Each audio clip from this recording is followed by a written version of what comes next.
Saya hoi hoi ya hoi itu bukan saja melibatkan orang di sini tetapi juga di sana. Kerana di sana juga pernah menjadi menteri, pernah jadi perdana menteri dan pernah meluluskan kontrak-kontrak kepada anak menantu mereka. Saya tidak mau pilih kasih. Ya.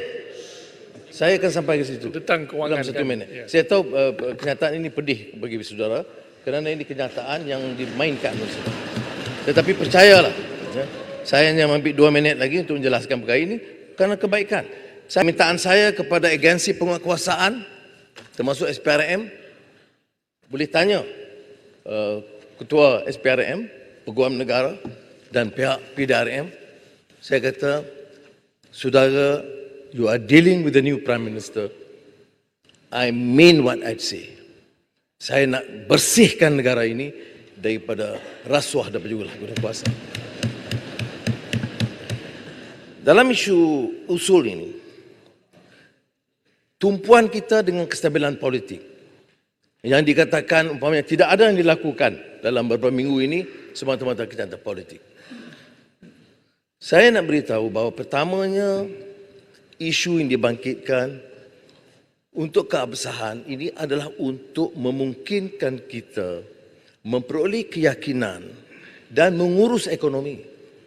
Tapi untuk itu, kerana dipertikaikan soal sama ada kita tetap pertahankan prinsip perlembagaan, soal Islam agama persekutuan dan penghayatannya, agama bahasa Melayu sebagai bahasa kebangsaan, dengan pengecualian beberapa peruntukan untuk Sarawak yang memberikan ruang untuk bahasa Inggeris mengikut perjanjian MA 63, hak kesemuanya orang Melayu dan Bumiputera, dan kedudukan dan kedaulatan Raja-Raja Melayu. Hal itu saya ingin tegaskan tidak mungkin dipertikaikan oleh kerajaan perpaduan ini.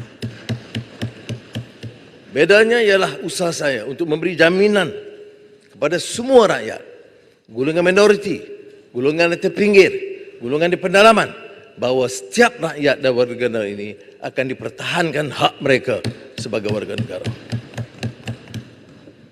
Keduanya melibatkan institusi. Orang tidak melabur. Sebab apa? Sebab dia tidak yakin badan kehakiman atau penguatkuasaan itu telus dan bebas.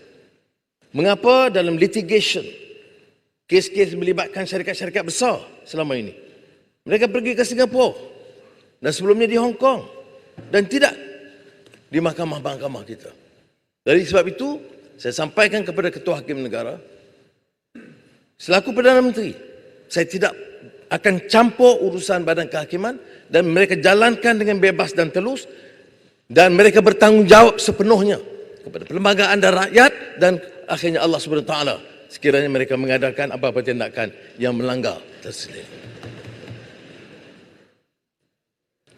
Yang ketiga yang kita tumpukan adalah soal menangani isu kos sara hidup. Kita boleh bicara di sini dengan allowance yang ditetapkan. Tetapi percayalah, umumnya negara kita, terutama orang Melayu dan Bumiputera, masih dalam kategori miskin. Di semenanjung tanah Melayu, majoriti besar masih orang miskin. Walaupun kita bicara dengan hebat dan mendegar-degar tentang ketuhanan Melayu dan kemuliaan bangsa dengan pelbagai dasar. Tetapi setelah lebih 6 dekad merdeka, majoriti orang Melayu miskin. Dari depan rakan-rakan saya yang pelbagai kaum dan agama, saya menyatakan bahawa pentadbiran ini tidak akan tolak ansur untuk pertahankan kepentingan majoriti yang kebetulan adalah orang Melayu dan Bumiputera, Sabah dan Sarawak. Cuma orang-orang yang terpinggir dan miskin, sama ada orang asli atau masyarakat India, di semenanjung tanah Melayu ini majoriti yang paling miskin adalah Melayu. Tapi di kalangan orang asli dan masyarakat India adalah di kalangan termiskin yang tercatat. Dan saya akan lakukan segala dalam upaya saya memastikan semua yang terlibat itu akan dibantu. Nah, kalau ini dibangkitkan, maka tumpuan kita adalah yang keempat, memacu pertumbuhan ekonomi negara.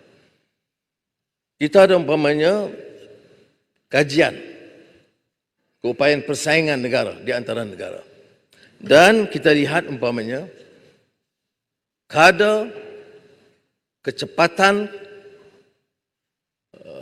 dan kebersanan pendaftaran syarikat dan urusan perniagaan masih ketinggalan. Indonesia yang dulunya belajar dari kita dalam beberapa aspek, sekarang telah mengatasi kita. Kita terlalu banyak tumpuan dalam urusan politik dan menghebahkan kejayaan kita, tetapi kenyataannya itu bertentangan dengan fakta yang ada.